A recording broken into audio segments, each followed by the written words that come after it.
Hello everyone, welcome to my today's video number 23। आज मैं वो चीज़ें बैंकिंग टिप्स डिस्कस करूंगा जो बहुत सारे लोगों को नहीं पता। मैं तो बैंक में 38 इयर्स काम किया और उसके बाद भी कई लोगों को एडवाइस करता हूं पर्सनल फाइनेंस पे।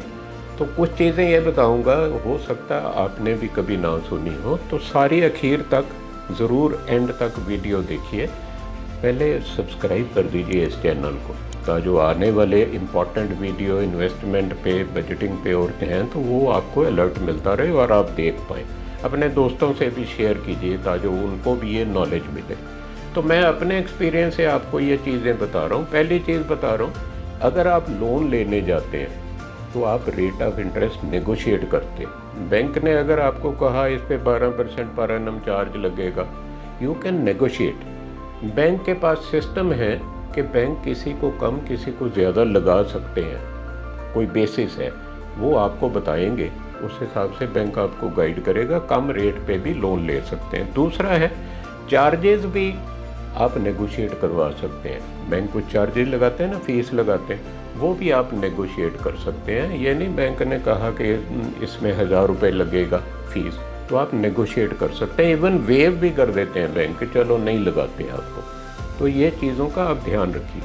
तीसरा है, अगर आप बाहर जा रहे हैं, यूएस डॉलर आपको चाहिए या कोई और करेंसी चाहिए, तो वो जो एक्सचेंज रेट है वो भी वेरी करता है। अगर आपको कहा जाता है कि आज आपको 85 में डॉलर मिलेगा, 85 रुपीज़ में, ये भी आप नेगोशिएट कर सकते हैं। अगर वो एक बैंक का आपको सूट नहीं करता रेट, आपको लगता है इससे बेटर रेट मिल सकता है, गूगल पे आप सर्च कर सकते हैं कि आजकल क्या रेट चल रहा है, कन्वर्शन रेट। अगर सूट नहीं करता, बहुत सारे फॉरेक्स डीलर हैं, प्राइवेट कंपनीज हैं, उनसे भी जाके आप बात कर सकते हैं और बेस्ट रेट लीजिए।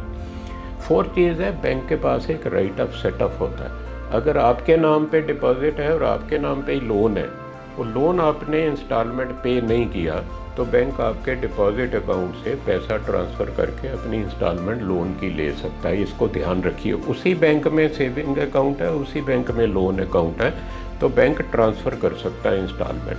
फोर्थ चीज़ है, बैंक थर्ड पार्टी प्रोडक्ट बेचता है, जैसे इंश्योरेंस और म्यूचुअल फंड बेचता है, उसमें बैंक को कुछ कमीशन मिलता है। तो जब भी बैंक से आप परचेज़ करते हैं तो अपना व्यू अपने हिसाब से रिसर्च करके लीजिए, ये नहीं जो उन्होंने कहा वही ले लें। सिक्स्थ है, आप अपने बैंक की स्टेटमेंट ऑफ अकाउंट, सेविंग की पासबुक फ्रीक्वेंटली चेक कीजिए। कोई गलती से एंट्री तो नहीं उसमें हो गई, अगर हो गई हो तो बैंक को शो कीजिए और उसको ठीक करवा लीजिए।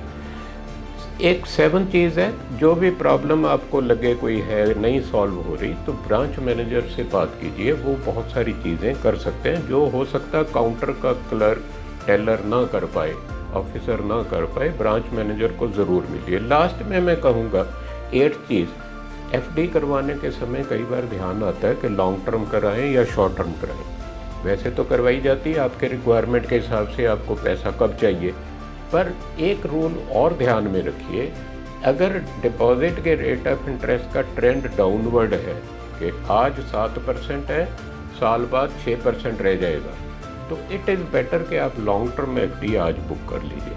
अगर ट्रेंड अपवर्ड है तो एफडी शॉर्ट टर्म बनाइए, साल बाद ड्यू होगी, उस समय आपको हाई रेट मिलेगा, उस समय आप लॉन्ग टर्म एफडी बना लीजिए। Hope you understood it. Please share your comments in the comment section. That will motivate me. Thank you very much for watching.